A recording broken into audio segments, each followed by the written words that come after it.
Hello to all traders and welcome to another non-farm payroll engagement hosted by myself, David Kinley, and we will be just joined later on by our special guest, Daniel. So thank you very much for joining me. Lots to talk about today, and we're just seeing what the next installment is for the non-farm payrolls, because it has been quite an up and down movement from the job numbers that have been really bouncing back from an economy that was supposed to be in a recession this time last year. And it has actually, well, most probably going to go until the end of this year without hitting a recession, having a soft landing. However, inflation is still at a peak, well, not at a peak, but it is quite high. And obviously the interest rate hikes are not stopping anytime soon, even though we have had a little bit of a pause in the last few days. So before we get into it, we just have to go through a quick risk disclaimer. So for exchange, trading and investment in CFDs can be high speculative and may result in profits as well as losses. Foreign exchange and derivative trades is not suitable for everyone, and only risk capital should be applied. So it's provided for information purposes only. So it's my information only, and no information contained here constitutes a solicitation for the purpose or the purchase or sale of commodity, security or investment, nor should it serve as a basis for any investment decision, or Wix Limited does not guarantee any accuracy or completeness of analyst supply. So without further ado, let's get right into a couple of slides that I usually just go into just to see where we are going into the NFP and where we're actually going to probably end up as well. So we're expecting quite a big decrease from last time around, but the 336,000 new jobs that were added last time around was quite a big shock as well. It wasn't supposed to be that many. So have we hit a bit of a peak on NFP data? Well, if we just look at the chart at the bottom of the screen here, this almost 500,000 new jobs data added, this was from the last holiday season in America. Obviously, there are a lot more jobs being created throughout this period. But as you can see, throughout the course of March, April, May, June, and the summer months, we did have quite an average of roughly 200 to 220, 250,000 jobs being added, which isn't bad. However, it's not great neither. So the 336,000 that was added was a bit of a, let's say, anticlimactic moment for the Fed, because it was expected to have another rate hike in this week's meeting. However, they did pause at 5.5%, which we'll look into shortly. But where do you think it's going? Also, I just want to let you know that we do have a live chat open as well. Just if you wanted to obviously say whatever that you wanted to, if you have any comments or queries or anything, and we'll see what's happening. So we've got a few already. I've just come online. So thank you very much for your comments already. Hi, everyone. As I said, it started just a couple of minutes ago. I just wanted to go live for you to connect, so you had a bit more time to connect. So what's the prediction for NAS? Anyone? So we've got, the Dow, NASDAQ, S&P really having a little bit of a downturn at the moment. So we'll get into that. We'll get into the chart shortly, but thank you, everyone. Keep your comments coming. Gold is a buy. Yes. Amogalang Masala. Yes, it looks like at the moment, but we'll look at the chart shortly. But as I said, we're just seeing now that we are having a bit of a come down on the NFP numbers. But let me know what you think, and we'll get right into the chart shortly. Just one more slide. As I said, I don't want to bore anyone with too many slides. Just one more before we get into the chart. So the Fed did call its interest rate hikes at 5.5%, but it is still at a 22-year high. So it's really important to note that the Fed is still looking to maybe raise it one more time in its December meeting before the end of the year.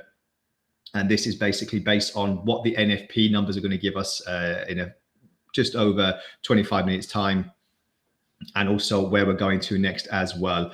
So yes, we will analyze the NASDAQ as well. We're going to do the Dow, the S&P, gold. We're going to do all of that in the next 25 minutes before the NFP numbers are coming up. But as I said, just one more slide just for you here. Before we had the peak of 9.1% in July of last year, as you can see, we've come down slowly, the inflation. But since we hit 3%, most importantly, we've jumped up now to almost 4%, holding at 3.7% in the last couple of readings. But does that mean that the Fed is looking to possibly have another rate hike before then as well? We'll have to wait and see, but very exciting times. And it looks like it's not really going to slow down anytime soon for the Fed. So let's I'll just share my other screen quickly. Hi, that's myself, David Kinley. Thank you very much for joining us. As I said, I'm saying us because we're going to have Daniel, a special guest speaker, who's going to analyze a little bit more of the American economy. But let's just start at the moment. Let's just look at gold, because we have had quite a lot of interest in the gold in the last few trading sessions. And we're just seeing now where we're looking at the moment as well. So gold at the moment, what can we say more about gold? We're just kind of consolidating at the moment, but we were expecting a possible move when we saw the 1800 level being hit. But obviously with the unfortunate conflict that's been happening in the last few trading sessions, we have had this spike of over $150. Possibly, if we just put it back on the 1 hour chart, we are now just having a slight consolidation roughly around the 1990 area. So this is giving us quite a big impetus that gold prices will have another push towards 2000, which, to be honest, it won't really be too much of a surprise. We have this firm double top here, which saw price action roughly at the 2007 area start moving lower. But since then, we have had this familiarity that gold will move higher, consolidate, move higher, consolidate, now moving higher again.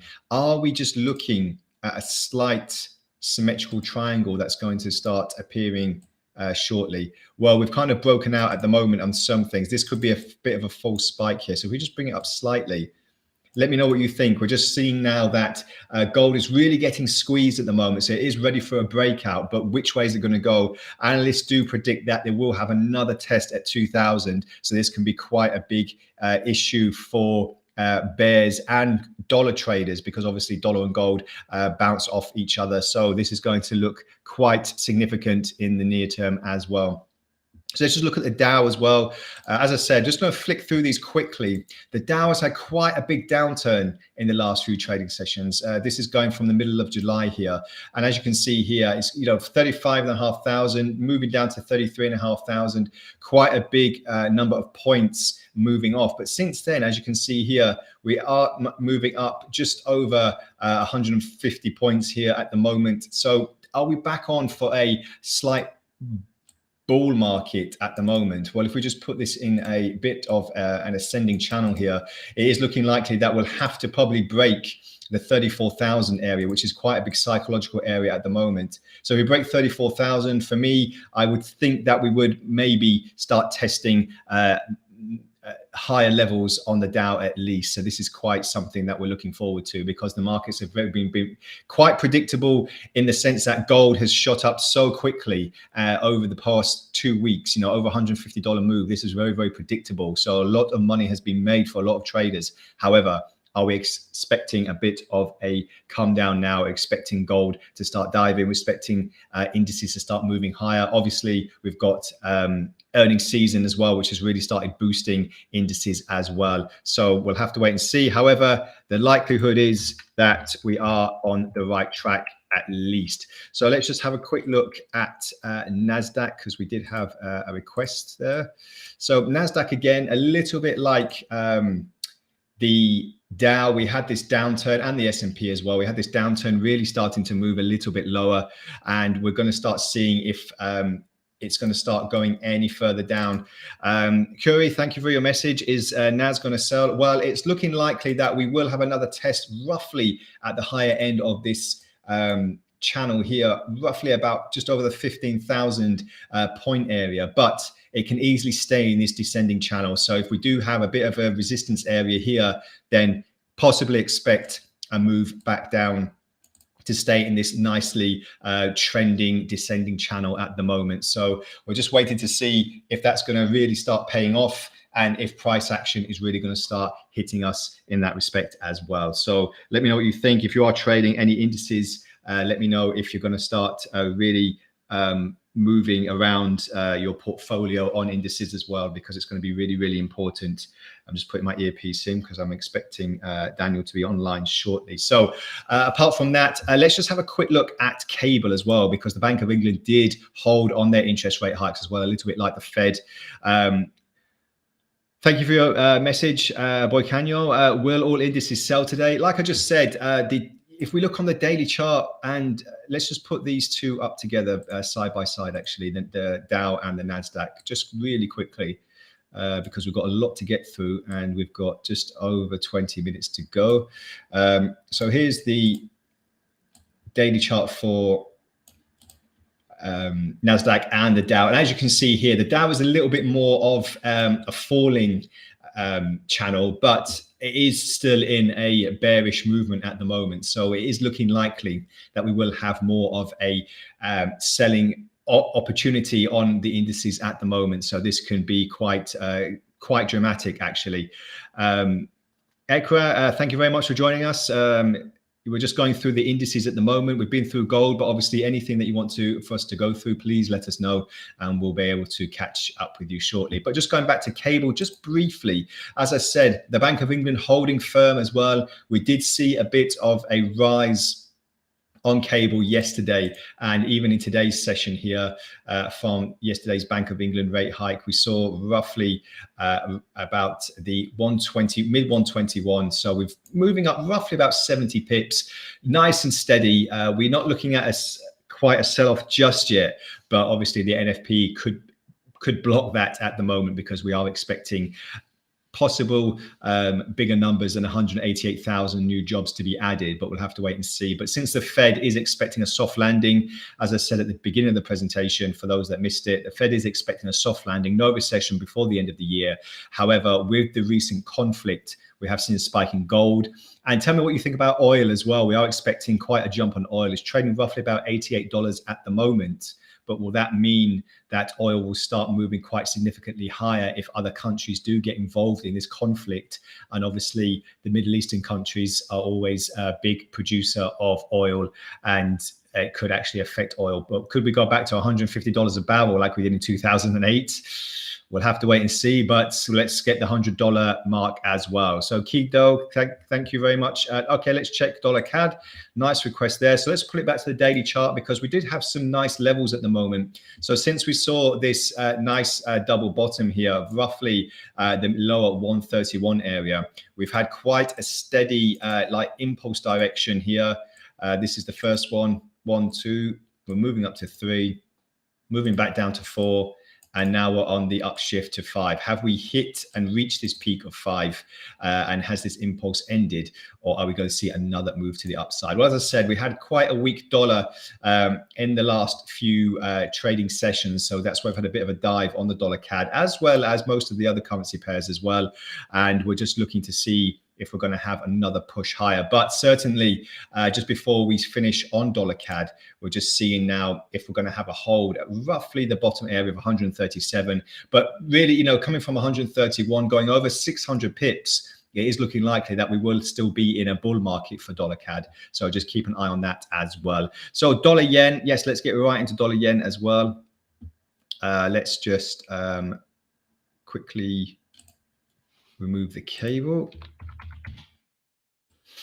Dollar yen, thank you very much, Sebastian. We're just seeing now, and if we're going to have more of a downturn for the dollar yen, it has actually been quite an underperformer since we had this big move to the upside. I mean, it has been quite monumental, moving over 250 pips in such a short session. Only a couple of days this took, but since then we have had this half retracement now, and we're going to see if the 150 area is going to have some firm support, which is roughly about here. When we get to these big psychological numbers, everyone, 150, you know, even with the euro dollar 110, 111, etc., we do wait to see if they burst, they crack and break and have confirmation. So this is what we're going to be looking at next. As you can see here for dollar yen, we did have a bit of a false break here, because it wasn't really too much of a confirmation before we started moving back up and consolidated even further. So we'll wait and see.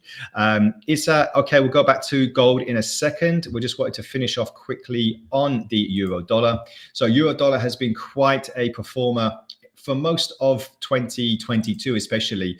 As you can see here, I'll just put it all the way back. For when the Fed was really aggressively raising its interest rate by 75 basis points at the time, we saw the dollar quite progressively outperform the euro. And since we had a slight loosening of its monetary policy, as you can see here, we bounced back quite significantly from when we hit parity, at least, which is roughly about here. So since then, you know, moving up over 1,200 pips. But now, if we just put it back on the hourly chart, we're having this very nice V-shaped recovery that's been completed.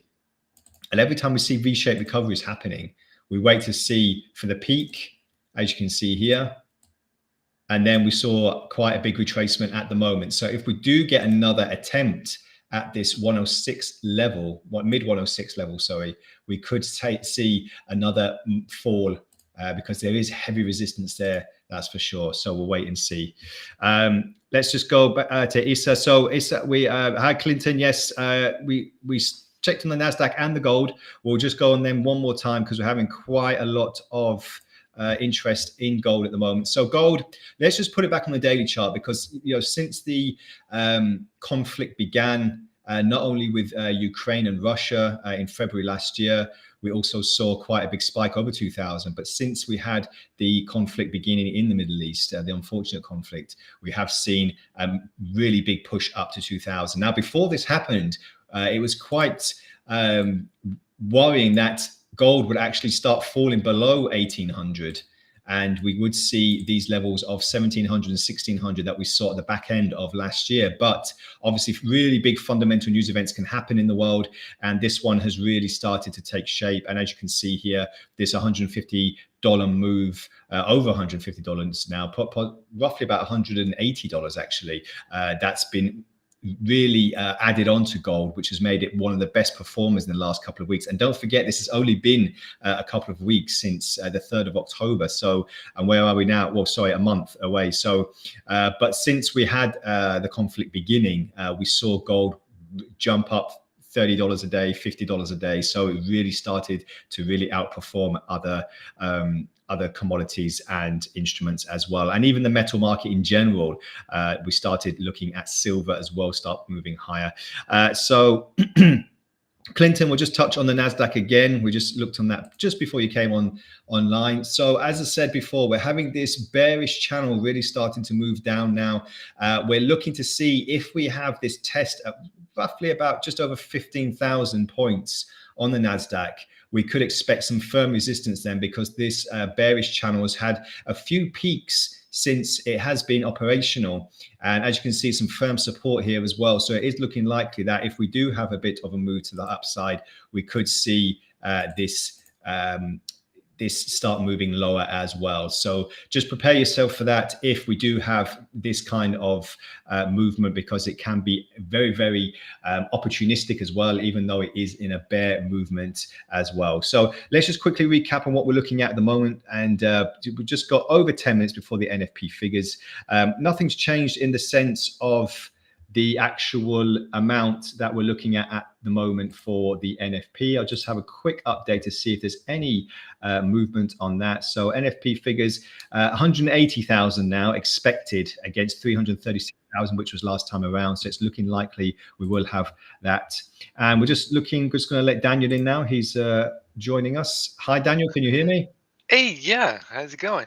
Yes, great. Thank you very much for joining us. Just telling our viewers, just going through some charts and seeing where gold could possibly end in the near term, because after like $180 has been added to its value in the last couple of weeks due to the ongoing unfortunate conflict. We're having obviously big fundamental news events this week, not only the NFP, but the Bank of England's interest rate decision and the Fed, which have both decided to hold on their interest rate hikes. Yeah, that seems to be holding is the new in fashion now. It's the new yes. style. holding is the new hiking, we could say. Yeah.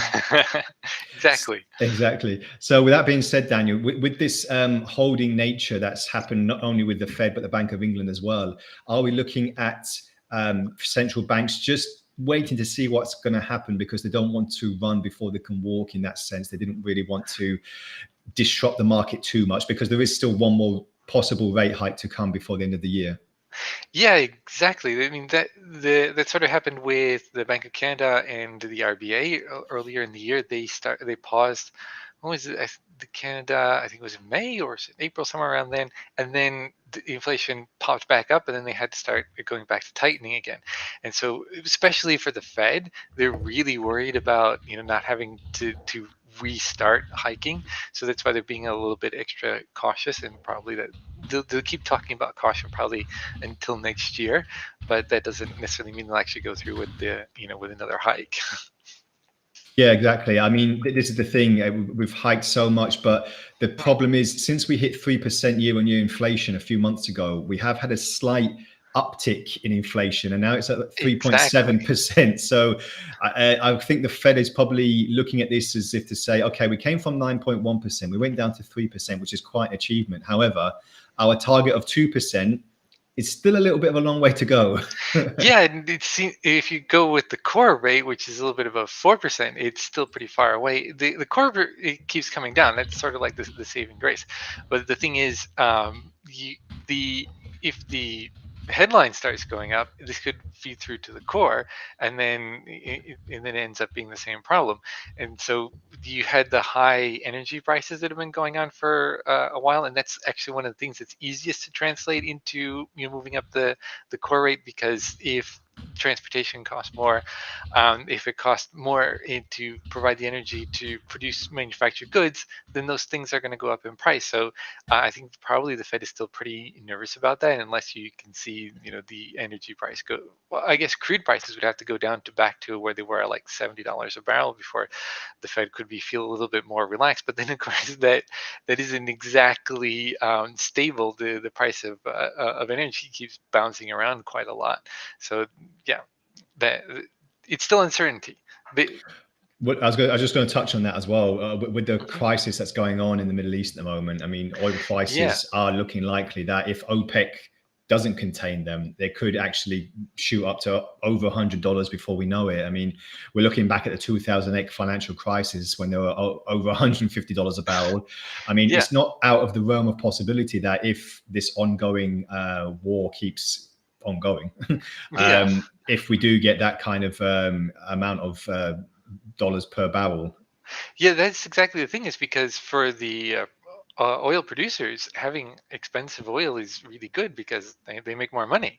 Yeah, And it's especially a problem for Saudi Arabia right now. And well, the two largest exporters would would for global purposes would be Russia and Saudi Arabia, which are part of the two large producers that are part of OPEC, would be the way to say it more correctly. yeah, They're both they both need money. They're Russia because of the restrictions and their ongoing war in Ukraine. They desperately need money. So for them, the higher the price of oil it is, the better it is, because also they're kind of forced to sell their oil at a discount. And the Saudis, their budget is having trouble. They also want to spend a whole bunch of money on these development initiatives, and so they're actually running a fiscal deficit. I think yeah.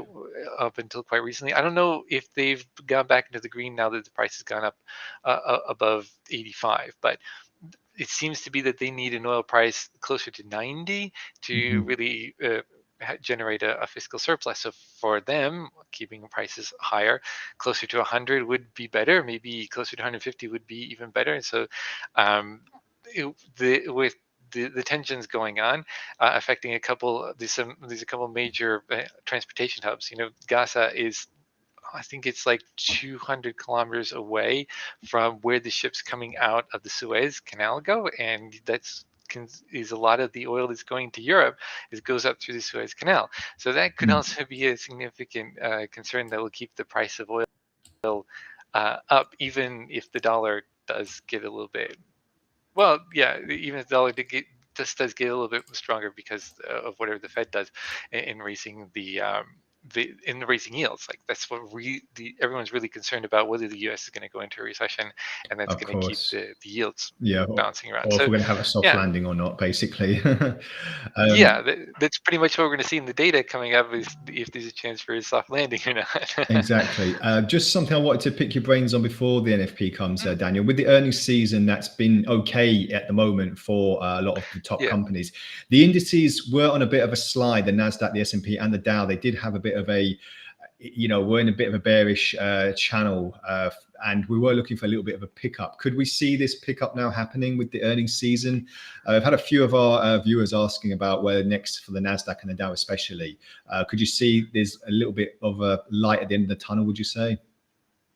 Yeah, especially if the economic data still holds up, because but the other problem is we're also getting into the little more complicated earnings, Mm, because, well, actually, I guess it depends a little bit, because you get the retailers are coming up now. Before, we had a lot of the big tech companies, which have been sort of like pushing things forward. mhm. Almost all the Magnificent Seven, or how they all reported. Google didn't do so well. Apple Apple has was been, yesterday, wasn't it? I believe. yeah, Apple was yesterday. Yeah. Yes, right. I think we're still waiting for Amazon, but Amazon's kind of more of a retailer, I suppose. And so, if the retailer's been doing well, and it seems like they might, because of the consumers have been doing pretty well, then that might keep the optimism going. It might be kind of like the reverse that we've been having in, like, the previous quarter. The tech was doing great because of AI, and then the retailers were going, and so then the latter half of earnings season wasn't so good. So it might switch around. So we'd probably have to be paying attention to, the big companies that are coming out in the next week, because we're probably going to be relying on a more fundamental aspect of the economy than the tech pushing everything forward. Exactly, exactly. So we're just being asked for a few signals, especially from Borcanio. Thanks for your message. Yeah, just a few signals before we go live. I've been through the charts a couple of times, but we just wanted to see with gold, especially because we had a lot of interest in gold. It did actually past $2,000 after its bull run nearly over $200 move since the conflict began. But we saw a little bit of a resistance just over 2,000, and now we're just kind of consolidating just below that. Can you see gold possibly pushing to its record high back over $2,080 if this conflict does keep going on? Oh yeah, the thing is, gold is in a really good position right now, because normally when interest rates are going up, or more likely when yields are going up, gold tends to go down, because gold doesn't pay a dividend, but yields will pay interest, like the bonds pay interest. So if the yields are going up on your bonds, you're going to be more interested in buying bonds, and that pushes gold down. Yeah. But they haven't lately, mostly because there's been a lot of demand for gold, and one of the big buyers there, of course, is China. Mm. The PBOC is the largest buyer of gold in the world at the moment, and so that's been keeping prices up. So now the thing is, once the Fed is no longer raising rates, presumably yields would stay kind of where they are, and so if gold has been able to maintain its price while yields have been going up, that means when yields are staying flat, then the price of gold should be able to return its upward trajectory. Especially Exactly. if something happens and pulls the yields down, then you might see a gold going up quite a bit more. Mm. So there's a good setup for gold, and also, depends on what happens with, as you mentioned, the conflicts going on. Increasing geopolitical risk also pushes up gold as well. So that could also, but it's a little bit less certain than the yields, because at some point the Fed is going to have to pull their interest rate back down, which would presumably pull down the yields, and then and that will also depend on whether we get the recession or not. Yeah. So yeah, gold is in a really good position, but of course the thing is, timing, when exactly that's going to happen, we can't really know for sure. But Exactly. Yeah. yeah, there's a good setup, uh, at least we can say. Exactly. Well, the Fed did say that rates will probably stay higher for longer going into next year as Yeah. well. So, I mean, we are expecting possibly another rate hike because they have paused in the last couple of sessions. We are expecting possibly another 25 basis point hike before the end of the year, but it has to possibly be a terminal rate at some point, I believe. I mean, Yeah, we're I at mean, 5.5 at the moment. We can't really keep going too much higher, no, can we? 8-9% is not really a thing Yeah, anymore. exactly. Just infinity and beyond kind of thing. Just keep going. Yeah. Well, yeah, and also, a 25 basis point hike when you're at 5% is very different than a 25 basis point when you're at, say, 1%. Yeah, of So the course. impact would probably be a little bit, uh, wouldn't be as much, and people have sort of kind of already priced it in. But then there's always been, so far this, well, for that later half of the year, there's been this huge debate between the market and the Fed about whether they're actually going to go through with the final rate hike. And so far, the Mm, market's been winning. And so the market is now saying the Fed isn't going to be holding rates as high as they think they are, or for as long as they think they are. And so maybe the market's going to win again in that debate. So the question is, who do you think is right, the Fed or the market? exactly, exactly. So we've just got over 1 minute to go, Daniel, before the NFP is released. Last time around, it was 336,000 new jobs being added, but that was quite a a big Yeah, that jump, was wasn't it? An unexpected jump in yeah. numbers. But this time around, we're expecting only 180,000. So Mhm. it still would be a decent jobs number. But is the Fed looking for something more? Would you think? Yeah, the thing is, this time around, it could be, even if you get a bit of move outside of the expectations, it might not be as big of a move because you still get another NFP and also two uh, batches of CPI data before the Fed meets next time. So this, like, even if something's a little bit out of whack, you can still get a bit of. There's another chance for it to get reoriented before the Fed meets again. So Yeah, there is a chance that you won't get as strong of a reaction. But again, staying close to the 200,000 is pretty would probably keep the Fed pretty happy, yeah, because the Fed is really worried about either it's going to go.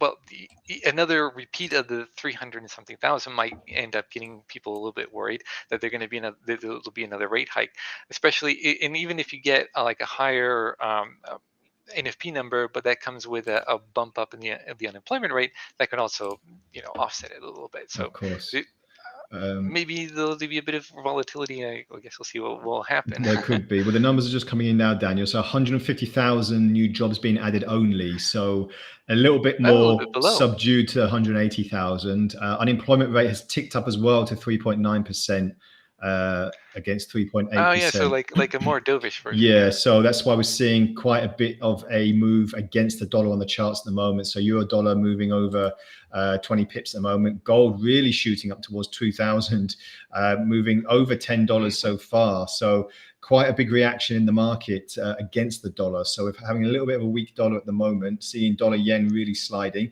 However, the indices are just pushing higher a little bit. This could be a reaction that there could be another rate hike coming, let's say, from the Fed.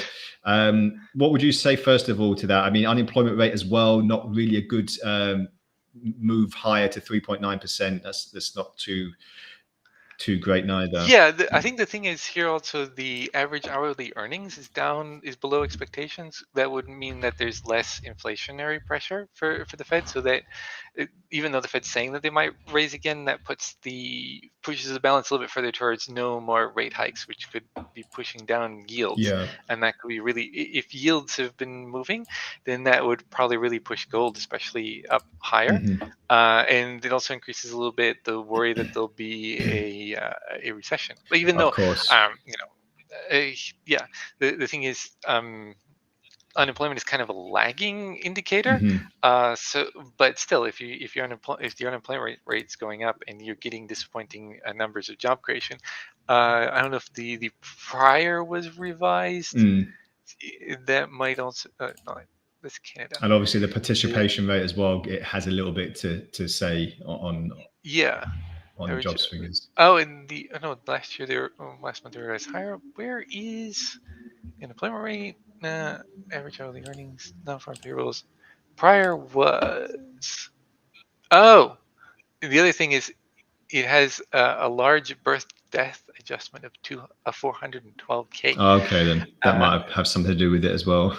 yeah, so that makes it look like, without that it would have been negative. Yeah, So that's a kind of a um, bigger move to the downside. And private payrolls, I don't. yeah. Oh yeah, and the prior one was revised lower by another 40K. Okay. So it's like, if we can consider the prior revision plus the one, considering the 150, Yeah. it's actually closer to 100. Okay. And then you have a birth death adjustment of 400K. So it's probably pretty, yeah, Yeah. it's a little bit worrisome. These Yeah. are things that our traders have to keep in mind as well, not just the actual job numbers, but Yeah, the other things yeah, that in the background as well that can really start shaking the market. yeah. It's usually the market will often react to like a subline of Yeah. the data, and so then yeah. Exactly. So yeah, it doesn't seem to be a particularly auspicious, especially considering that the JOLTS number that came out, prior in the week, Yeah. it was kind of like flat. Like the number of jobs that were created Yeah, sure. was kind of the same, but because that was for the prior month. Hmm. So yeah, so it's, I guess, yeah, we could probably see the dollar getting a little bit weaker, and Did gold make it It above has just spiked 2000? just above it, but now it's just kind of like hovering just below it, 19.99, Oh yeah, 17 cents. It's just slightly, but it just it didn't really crack it too much. It just went just over $1 over 2000. So it's right. we'll wait and see what's going to go on Yeah, with you that. could. It probably has it might take a little while to move Yeah. in that direction. Hmm. But going through the detail, like very often you get this thing where the headline will push in one direction, and then you go through the details, and then it'll start moving in the Of other course, direction. But yeah. And then, I really don't see anything, at least at first blush, if there's like any changes that would push it, like some hidden really good thing. You like have like manufacturing is negative, yeah, the private payrolls is 50,000 below estimates. You have the unemployment rate has gone up, and the prior exactly. month was revised lower. Like the birth justice estimate, and I guess that and our average hourly earnings are below expectations. The only thing there is that the one from the prior month was revised a little bit higher. Exactly, That yeah. seems to be, yeah. Yeah.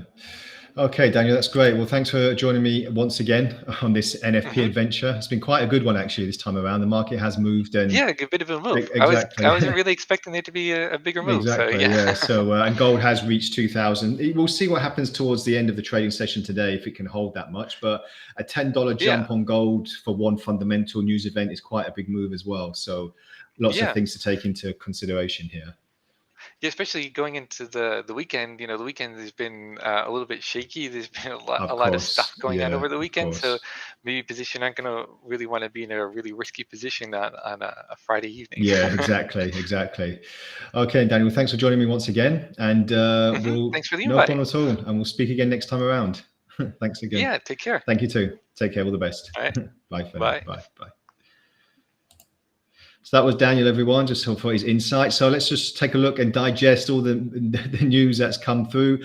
Is gold to 2008? Yes, possibly. We're looking at the moment on gold, just kind of trying to break this $2,000 area. As you can see, very nice move to the upside. And now at the moment, it's facing a little bit of resistance. So don't be surprised if we do get a bit of a pullback. However, if we do get a confirmation above 2000, there's no reason why we can't get back to at least this level up here, $2,007, the high end of 2007 at least. So that's something to keep in mind, Issa. That's for sure if you're trading gold. Lauren, DAX bullish or bearish? Let's just take a look on the DAX as well. We just have to see where we're going on the DAX and if we're going to have a bit more of a movement there. So the DAX really has been a little bit like the American indices as well. If we just pull this back a little bit, as you can see here, in a very, very bearish mindset, but we're having a bit of a tick to the upside here now, Lauren. So that's giving us the impetus that we will have slight resistance at the moment, but could we see another move to the downside? And obviously, are we going to stay in this particular bearish channel? We'll have to wait and see. But as you can see here, a little bit like the Dow and the NASDAQ here, if we put the NASDAQ and the DAX together one by one, we are just seeing at the moment quite big similarities, not only in the American markets, but in the European markets as well. So as you can see here, just quickly do it for our viewers because we don't want to miss anything of the action. As you can see, we'll just zoom out a little bit. It's looking likely that it is taking a similar stance to the NASDAQ, but we are hopeful that we will have a slight touch on this particular area here, roughly about the mid 15,000 area before possibly a move lower. So just keep an eye out for that. Keep an eye out for the big turnarounds in the market as well. So let me know what you're trading on. Got a few more minutes before the session ends. However, let's look on the euro dollar. Very nice move, very, very bullish. And it wasn't really such a surprise. 45 pip move to the upside, breaking 106 quite significantly. Sorry, going towards 107 quite significantly. And where we're looking at the moment, we've broke the last swing high, full body candle there, nicely done for the euro dollar. So we are looking that we could have slight confirmation on that.